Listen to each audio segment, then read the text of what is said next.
Hello, everyone, and welcome to another elite episode of the Get Authentic with Marques show. I'm your host, Marques Ogden. On today's episode, we are joined by Mr. Michael Altshuler.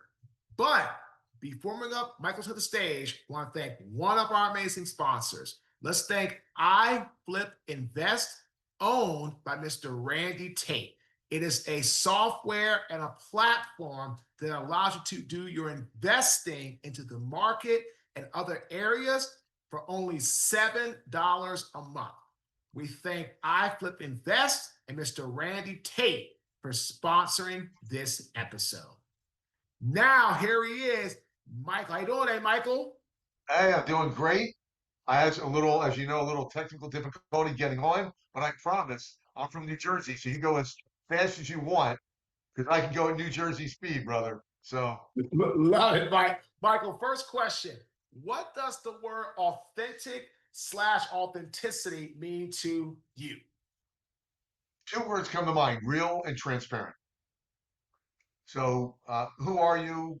Are you showing up being real, being vulnerable? Another word. So, vulnerable, real, transparent. I think they're all synonymous with being authentic, your authentic self. And only when you're honest with yourself, uh, to thine own self be true. I think that's those are powerful words. You know what, Michael? I so agree with you. It's to thine own self be true. I talked about this on a speech I gave yesterday here in Raleigh for a great friend of mine named Chris Paradiso at 57's Lions Not Sheep Mastermind. And I told people no matter what, you can lie to everybody else, but you can't lie to yourself.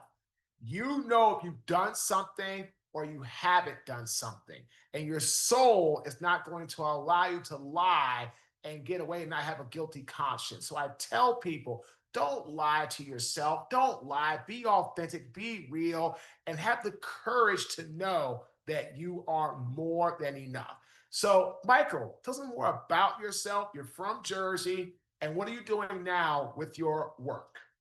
Okay, great question. Thank you for that. And I'm going to keep it real and authentic. When I was 13 years old, God placed in my heart, Marcus, the I guess attraction to those that are underserved, those that Hmm. are handicapped in some way. Now, I'm a peak performance coach. You play pro sports. We know what it's like to have grit, mental toughness, drive to prepare ourselves. But there's certain things that God gives us that are extra special. And you can call it nature versus nurture, whatever you want to call it. But what He planted in me when I was 13 was the love, the passion to help those in need. And I wish that was something, not I wish, that could have been something I maybe could learn, but it's something I had, and I give him all the glory. So fast forward, I started a company in New Jersey, a copier business when I was 21, got fired from my job, turned lemons into lemonade, built a lemonade stand actually, and built a multi-million dollar company in my 20s, sold it to a multi-billion dollar company, all because I got fired, which is going back to Napoleon Hill's book, Think and Grow Rich. Within every challenge lie the seeds of equivalent or greater benefit. Certainly that's the case. Not easy to do, just like it's not always easy to be honest with yourself. But when you are, that's where growth and transformation takes place. So I grew the business, sold it. There's a little known law. And during that time, going back to serving God and helping those in need, I would always have programs, Christmas for the kids, for homeless kids, always did something pretty significant to help those less fortunate. Fast forward now, when I sold my company in New Jersey, most people in New York, New Jersey, and Pennsylvania don't know there's a little known law that when you sell your company in New Jersey in February, dead of winter, you have to move to Boca Raton, Florida. Hey, I'm not one to break the law, so off I went, and here I am, brother. So I moved to Florida, and I became, and everyone kind of told me, Mike, be a motivational speaker. You're inspiring. You share from your heart, and your soul, and your knowledge. You've done it. You didn't just walk the talk. You ran it. I was back in the day. You probably remember this. I was on the TV show American Gladiators. So I love competition. I love to win. I love to prepare to win. Uh, everything about it. So I moved to Florida to become a motivational speaker, success coach, and around a year ago, God said, "Okay, Mike, now's the time." So I had a very successful career, still do it, still do executive coaching, success coaching. I coach some of my executives' kids. But he said, now I want you to create a nonprofit, a 501c3. And I did. It's called Young Achievers Mastermind. I know the power of masterminds from, again, the book Think and Grow Rich. Uh, and I said, seldom, if ever, have I heard it being applied to young adults, youth, let's say 13 to 18 or 20. And that's what I started around a year ago.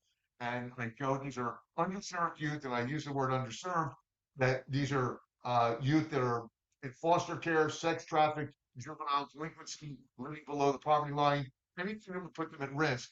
And I help them rewire their mind and their heart to not only get on the right path and fight the obstacles and roadblocks that are going to be presented to them, fight it, not just survive, but thrive.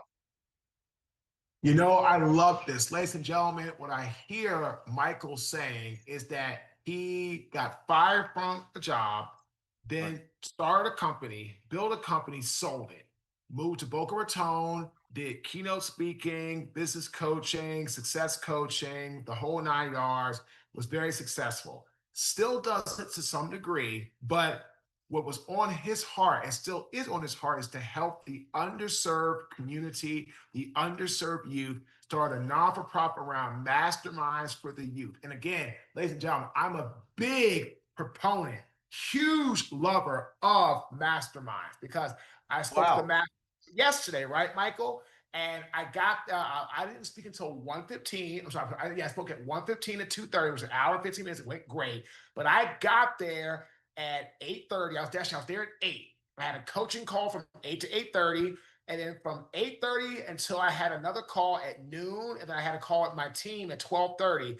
For basically from 8:30 until noon, I was in that mastermind taking notes, listening, getting insight, getting knowledge, things I could use in my own coaching, right? Taking things, right, Mike, from the talks I heard earlier, wrapping it and tying it into a bow for my talk at 1:15, right? So I was there to learn, to get educated, to connect, met lots of people. I already have calls for more speaking and coaching and building our systems and thinking about do things for our other businesses, right? So this is awesome. Now, again, makes it even more awesome is getting this started with the youth. Because if they can start to be around each other and have dialogue and have different thought processes and have people speak and pour into them, especially if they are in the underserved area or having problems or other issues, these masterminds could literally save their life without a doubt. Because here's the thing, Mike, this is my question for you. I tell people all the time. So, for example, I am, talking to someone. She works as a teacher in Lumberton, North Carolina. Is a very, very underserved area, one of the poorest in the country. They had a football jamboree this past weekend. So we're here now in September is when we shot this awesome episode. And I went to see them and for her, saw her, but spoke to the kids for a few minutes, taught them a few things, and I enjoyed every minute of it.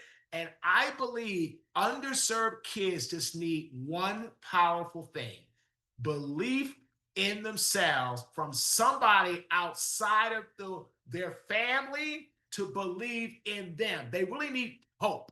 That's what they're looking for is hope. So, Mike, talk about how do you all bring hope and or a sense of belief in these young peoples and themselves through your awesome non-for-profit. Well, it's interesting you say that.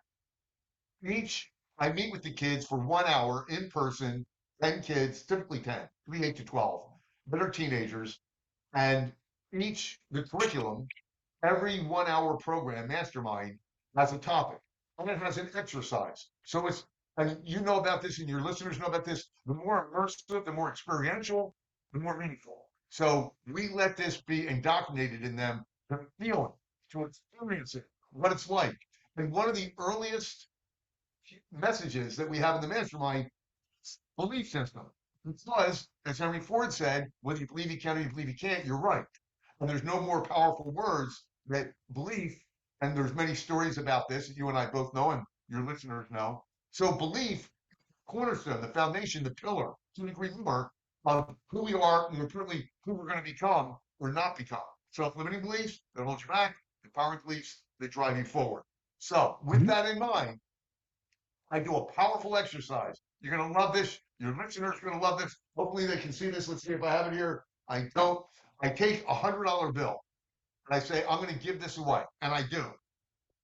And I show it to the group. This is in the first meeting. And I say, who wants this? And I say, raise your hand. How many hands do you think go up? Marcus, everyone. Everyone's hand goes up. And I crumble it up. I go like this, and I crumble it up. And I hold it up like this, and I say, who wants it now? Everyone's hand still goes up. I toss it to the ground, and I rub it into the ground. I pick it up. I said, who wants it now? I'm going to give it away. Who wants it? Your hand goes up. I said, one more thing. Last thing I'm going to do to it. Throw it on the ground, and I jump on it. Pick it up. It's now flat. It's dirty. It's disgusting. It's $100, Marcus. And I say, who wants it now? Every hand goes up. I said, you just learned one of the most important lessons in life that you're ever going to learn. That regardless of what I did to this $100 bill, and a lot, it lost no value.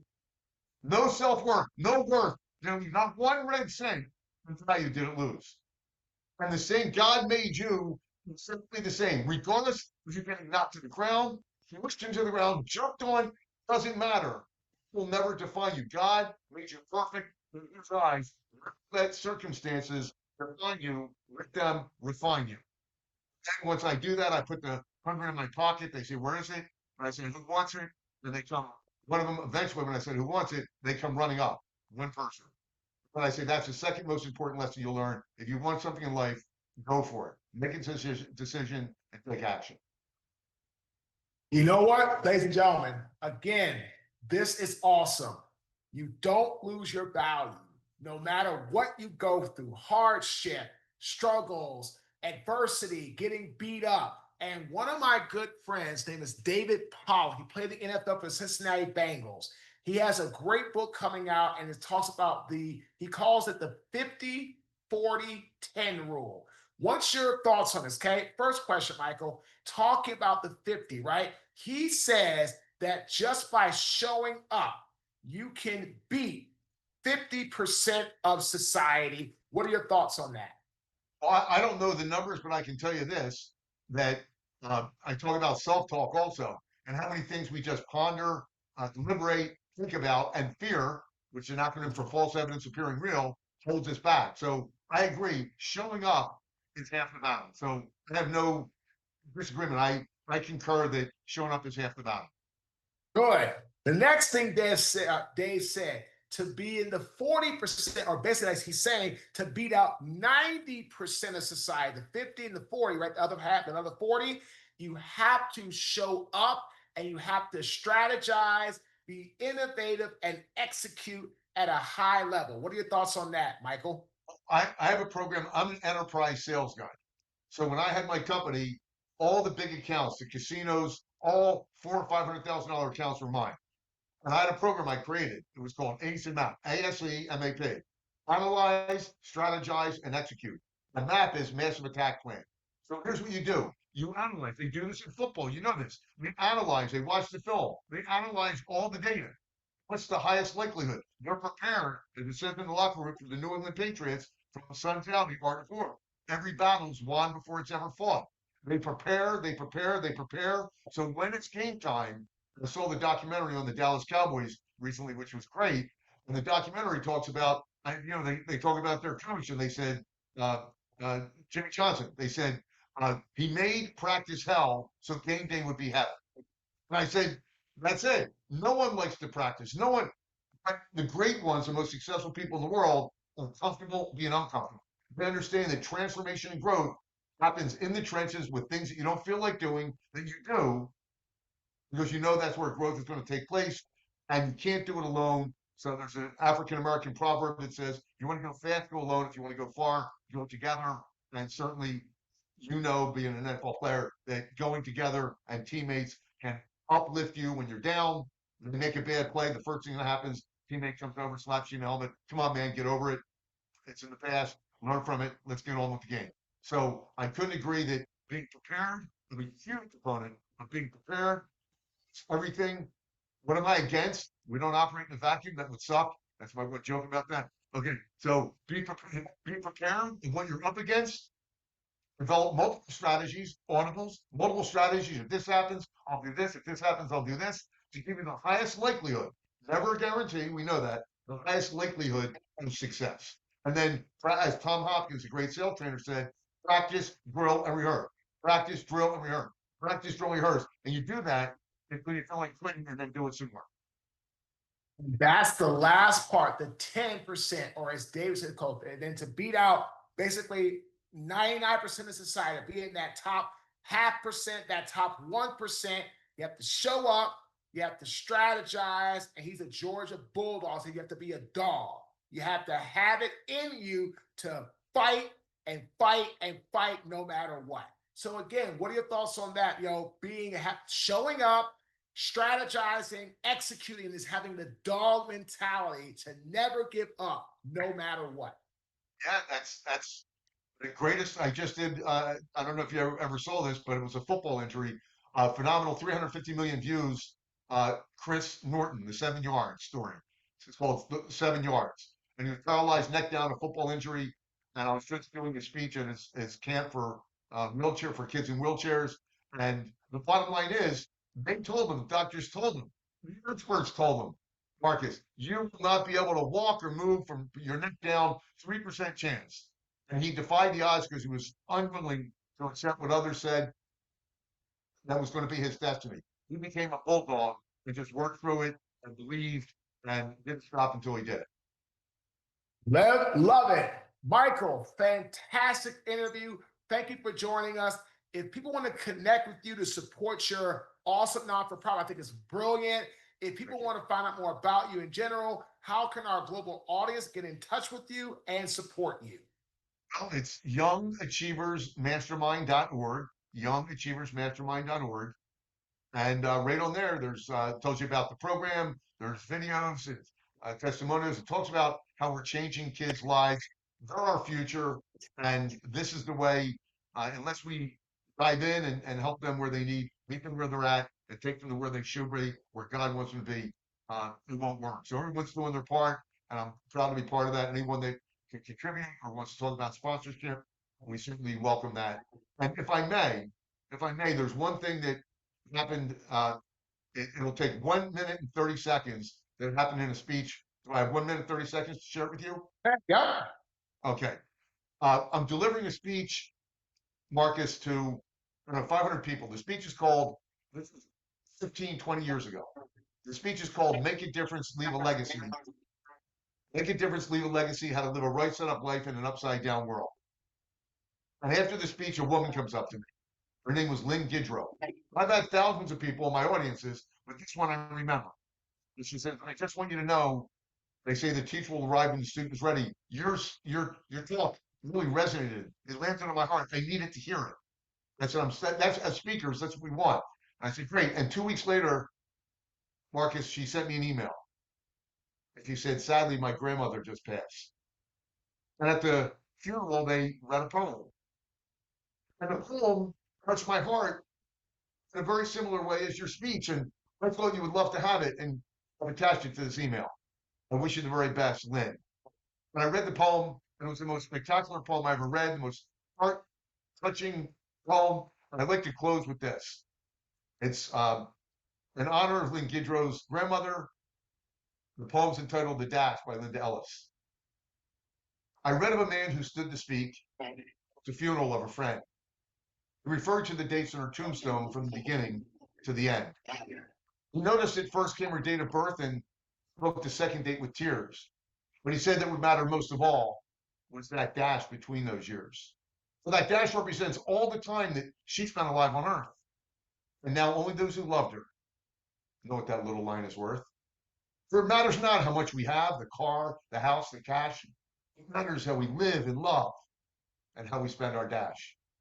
So think about this long and hard. Are there things you'd like to change? For you never know how much time is left that can still be rearranged. If we could just slow down enough to consider what's true and real and always try to understand the way other people feel. If we could be less quick to anger and show appreciation more and love the people in our lives like we've never loved before. If we could treat each other with respect and more often wear a smile, remembering that special dash might only last a little while. So when your eulogy is being read, with your life's actions to rehash, will you be proud of the things they say about how you spent your dash?